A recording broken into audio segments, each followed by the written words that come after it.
Asalaamu calaykum waraxmatullaahi wabarakaatuh. Kulanti wacan oo wanaagsan dhammaan saaxiibada qiimaha badan ee ku xiran channelka Samna Kasta Official. Fadlan haddii aad tahay markii ugu horreysay soo booqato channelka subscribe noo saar, gambalelkana furo si markasta ay kuu soo gaaraan warbixinada xiisaha badan kana ku soo gudbino. Fadlan haddii aad hore noo joogtay muuqaalka like noo saar sidoo kalena sii share garay si uu muuqaalku u gaaro saaxiibo badan. Waana ku mahadsantahay. Barnaamijkan maanta waxaan ku soo qaadanaa qodobo xiiso badan haba ugu horeeya filimka lagu magacaabo Bunyan Silvan Part 1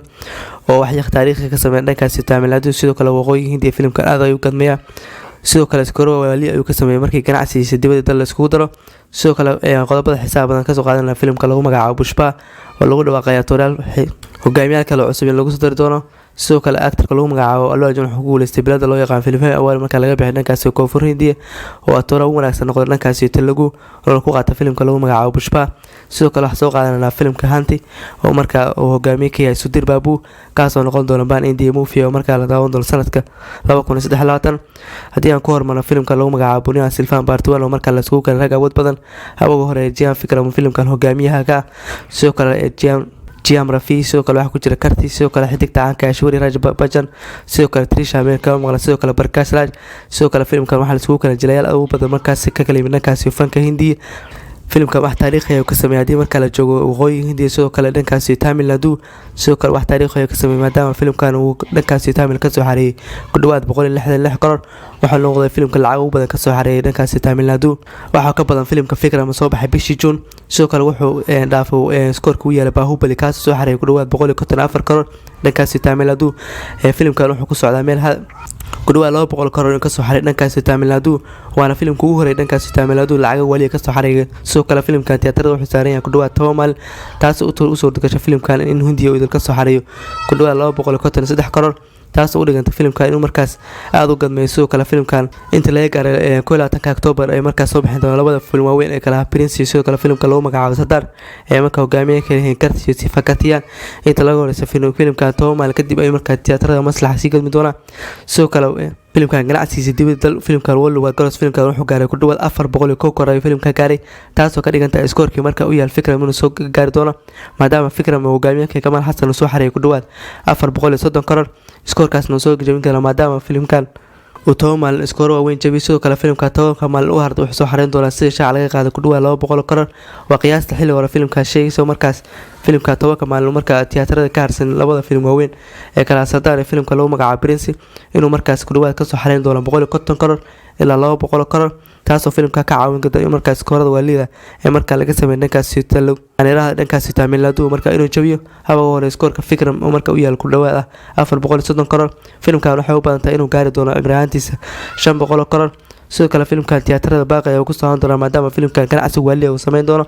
sidoo kale ganacsigiisa ugu awood badan wax ka sameeyay dhankaas suuqyada caalamka ugu horeeyay dhankaas Mareykanka filimkan wuxuu ka soo xareeyay ku dhawaad 6 milyan doolarka Mareykanka taas oo filimka ka dhigtay filimka Tamil ugu horeeyay oo markaas waqooyi America USA ka soo xareeyay in ku dhawaad 5 milyan doolarka ilaa 6 milyan doolarka Mareykanka wuxuuna dhaafay skorka u yahay Rajnikanth oo markaas superstar ku awood badan fanka Hindiya kaas oo markaa u haysto ku dhawaad 5 milyan doolarka Mareykanka filimkan iskoro wali ayuu jajabiyay iskoro wali ayuu ka talaabsaday taas oo ka dhiganta filimka inuu tiyaatarada saaraan doono ku dhawaad 2 bilood oo marka OTT-ga lagu soo fasaxo doono in marka filmo weyn ka soo baxaan oo marka tiyaatarada ganacsigiisa ay gaabis hoose ka bilaabaan balse filimka cirka ayuu isku sareynaya maadaama maalmaha fasaxa noqon lahaa Khamiis Jimcaha Sabtida Axadda filimka ganacsi ballan ayuu sameyn doonaa taas oo filimka u balaqaan doonta in markaa gaari doono ku dhawaad 500 karoor asxaabta filimka Bunyan Silvan intaas ayaa ka cusub maadaama markaas ciwaanada markaas haysto dhankaas Koonfur Hindiya filimkan waa inuu soo gudbin doonaa xilliga marka rasmi OTT lagu soo fasaxi doono fadlan wali haddii aad muuqaalka leeg saareen leeg noo saar filimkeena xiga waxa soo qaadanayna Pushpa oo marka hogaamiye ka yahay Allu Arjun ama megastar ama icon star ka ninka lagu magacaabo Allu Arjun sidoo kale ku weelisay Rashmika Mandana sidoo kale filimka jilayaal waaweyn ayaa la isku keenay haba ugu horeyso gaar lagu magacaabo Farala Kasmi halka Sunil filimka ku matalay door laad awood badan sidoo kale filimkan Fahad Faasil ay qaybta labaad waxa lagu dhigi doonaa laad awood badan oo marka xifaaltami doona Allu Arjun sidoo kale qaybta koowaad waxa marka doorka laadnimo qaatay ninka lagu magacaabo Sunil oo filimka doorka laadnimo ka qaatay haddana qaybta labaad waxa loo balami doonaa ninka lagu magacaabo Fahad Faasil sidoo kale waxa lagu soo doonaa laad awood badan sidoo kale filimkan waxa iska diiday in marka laad awood badan filimka ku matalay ninka lagu magacaabo Vijay Sethupathi oo marka noqday actorka wuxuu noqday actarka loogu doonista badan yahay fanka Hindiya maadaama xidigan uu markaa kusoo caanbaxay filimada badan haddii noqon lahaa filimkiisii ugu dambeeyay Vikram la daawado bishii June kaasoo jiliinkiisa heerka sare laga helay sidoo kale actarkan shirkado badan ay soo dalbaday hadda si wuxuu sameynaya filimka Bollywood ka jawaan oo kala soo muuqan doono superstar caanka ninka lagu magacaabo Shah Rukh Khan oo filimka ku matalay laadal awood badan oo markaa xifaaltami doona SRK sidoo kale waxa ka soo muuqan doona filimka Farsi oo hogaamiye ka yahay Shahid Kapoor kaasoo filimkaas ku matalay laadal awood badan actarkan waxa uu weecay dhanka markaa adeerada awood badan markaa sidoo kale hadda wuxuu soo wadaa filimkiisa lagu magacaabo Vikram qaybtiisa labaad oo ka soo muuqan doona ama qaybta labaad markaa superstar awood badan isku keenay hadda noqon lahayd Kamal Hassan oo filimka hogaamiye ka sidoo kale waxa lagu soo dari doona Karti sidoo kale waxa lagu soo dari doona ninka lagu magacaabo Surya sidoo kale filimka Vikram 3 wuxuu ku yeelan doona qayb kooban ama qaybi markaas muuqaal marti ay filimka kaga soo muuqan doona وانا فيلم حمسة بدل ما كان لسكو كان دور رك أول بدل هذين نقول سوريا مركز لسكو كان دور كمال حسن فيلم كواحد داون دور سنة كلا بكون سده حلقات بس فيلم كأول شقة كوما إنسان بلا حلقة فيلم فيلم كات إنه مركز أول بدل دور فيلم كإنه الداون دور لبكون أفرعات هذي أكون صار نقول فيلم كبشبه وجامي كي هلو أرجون سو كلا فيلم كشقة زواج سو تبع كذا عطانا كاسيكو فريندي كارهان نكاسي في نكاسي تلقو كارهان أي تربات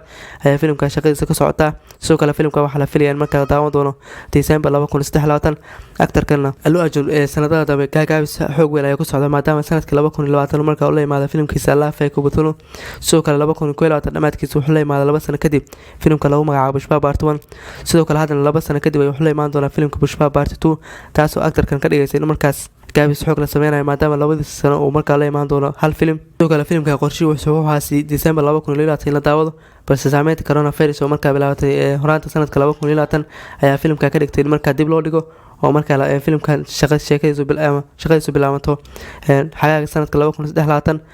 miraahda xagaaga 2020 balse filimka ma dhacin maadaama filimkan directorka lagu magacaabo Sukumar oo markaa fasax wada dhankaas Mareykanka oo markaa halka sheekada ku soo diyaarinay sidoo kale filimkan August ayuu shaqadiisu bilaabanay balse ma aysan maadaama dhankaas tiyaatarada Hindiya albaabada la isku laabay markaa qolyaha tiyaatarada markaas kale albaabada isku laabeen maadaama markaas dhaqaale xumo awdo ay soo gaadhay markaas qolyaha tiyaatarada albaabada isku dhufteen taas ayaa ka dhigtay filimka in markaa shaqadiisa la bilaabi waayo haddana waxa lagu waqay filimka shaqadiisa inay bilaabatay oo la daawan doono filimkan December 2023 sidoo kale filimka si dhaqsiya badan ayaa loo sameyn doonaa sidoo kale filimka sheekadiisa uu ka adkaan doonta qaybta hore oo markaas rag awood badan ayaa lagu soo doonaa sidoo kale qolyaha markaa filimada ka faalooda waxa sheegayaan markaa filimka lagu soo dari doono ninka lagu magacaabo filimka waxa lagu soo dari Arjun Kapoor oo filimka door askari ka qaadan doono markaa la xifaaltami doono Allu Arjun balse xanta jirta waxta filimka inuu markaas ku qaban doono Allu Arjun ninka lagu magacaabo Arjun Kapoor taasoo ka dhigata filimka in markaa xiisaha si yeelan doono sidoo kale Arjun Kapoor waxa lagu amaanay doorkii heerka sare oo ka sameeyay filimkiisa markaa soo baxay sanadkan filim Artanis kaasoo ka qaatay door awood badan oo markaa filimka ku soo bandhigay heerka sare oo markaas shaashada ku soo galay sidoo kale filimka waxa ka dhigata markaa ninka lagu magacaabo Arjun Kapoor lagu soo daray filimka in markaa xiisa gooni yeelan doono markaas qaban doona Pushpa ninka lagu magacaabo Allu Arjun ninka lagu magacaabo Arjun Kapoor taasoo ka dhigata filimka inuu noqon doono filim aad u weyn sidoo kale filimkan hore waxa lagu sameeyay ku dhawaad 100 karoor haddana filimka budgetkiisa uu ka balaaran rabaa marka la fiiriyo qaybtiisa hore sidoo kale qaybtan waa ka weynaan doontaa maadaama filimkan rag awood badan la isku keenay sidoo kale saxaatu wixii filimka ka soo kordhay waxaan kugu soo gudbinaynaa macluumaadka xiga markaas barnaamijyada xiga ku soo qaadan doonaa filimkan ugu dambeeya waxa ku soo qaadanayna filimka lagu magacaabo Rostaj hogaamiye ka yahay superstar caanka ama ninka lagu magacaabo Mamuti oo markaa ka soo jeeda dhankaas fanka Malayalamka fanka loo yaqaan Karela oo markaa xaruntooda tahay Kochi filimkan waa filim xisaab badan superstar ku soo laabanaya tan iyo filimkiisa saameynta badnaa CBI Dafay oo markaa taxana markaa uu dhankaas Malayalamka laga dambeeyay ninka Mamuti sidoo kale filimka Rostaj hogaamiye ka sidoo kale filimkan waxa soo baxay Jimcada haddana soo dhaaftay 7 October ay filimka tiyaatarada loo saaray xidigan sidoo kale filimka tiyaatarada ayaa ku dhawaad 3 maalin kaasoo ganacsi balan ka soo xaray ku dhawaad 15 karoor filimkan waxa lagu kharash karay ku dhawaad 20 karoor filimka ganacsigiisa ku dhawaad 75% filimkan soo celiyay taasoo ka dhigtay filimkan inuu noqon doono filim hit dhameystiran ama ganacsi balan ka sameeyo dhankaas Malayalamka sidoo kale filimka sheekadiisa aad ayaa loo amaanay sidoo kale bandhig heerka sare oo ka sameeyay ninka lagu magacaabo Mamuti ninka daa u jiray xarakaadka filimka ku sameeyay in la bacaad ma sidoo kale filimkan khiyaanada ama thriller ku jira in la bacaad ma sidoo kale filimkan xisaab badan waxa lagu dhawaaqay in markaas superstarkan uu kaalin weyn ka qaato sidoo kale shirkadda Airtel filimkan waxay siisay markaa ku dhawaad 3 xidig iyo bar halka ku qiimaysto 1 xidig sidoo kale shabakadaha kala duwan markaa dhankaas Hindiya markaa soo daalacay ama cricketska qolyaha ka faalooda filmaanta filimkan waxay siiyay 4 xidig iyo bar ilaa 4 xidig dhibic 9 taasoo ka dhiganta filimka inay tahay filim aad u wanaagsan sheekadiisa aad loo amaanayo taasoo daawadayaasha markaa u suurtagelinaysa in filimka tiyaatarada u aadaan oo markaas soo daawada filimkaas ku jira trailerka khiyaanada. inta badan laguma gaaro dhankaas shirkadda Malayalamka filimada laga leeyahay dhankaas Kareela ama fanka loo yaqaan Mollywood laguma gaaro khiyaanada. sidoo kale trailerka sidoo kale film waa shirkadda ugu sheekada wanaagsan markii la fiiriyo shirkadaha kala duwan markaa ka jira dhankaas Hindiya, waxaana ka mid tahay shirkadaha ugu awoodda badan shirkadaha ugu awoodda yar marka la joogo fanka ee markaas filimada lacagta ku bixiyaan, taasoo dakhliga u dhaxaysa ku dhawaad 15 ilaa 20 ay inta badan filimada ku kharash kariyaan, taasoo ka dhigan tahay markaas inta shirkadda ugu awoodda yar marka la joogo fanka Hindiya. sidoo kale shirkadda waxa lagu amaanaa shirkadda Mollywood waxay tahay shirkadaha ugu sheekada wanaagsan marka la fiiriyo dhanka tayada, sidoo kale sheekadooda aad wanaagsan tahay. asxaabta filimka Research waxaa laga yaabaa in marka hal bil marka tiyaatarada saarnaado waxay ka soo kordhana filimkan waxa ku soo ogaan doontaa macluumaadka xiga ee ka soo qaadan doona barnaamijyada xiga. fadlan haddii aad tahay markuu restaurant ka soo boqoto subscribe noo saar hana ilaa gabalka furto waana ku maasantahay daawashada muuqaalka. Assalaamu calaykum waraxmatullaahi wabarakaatuh.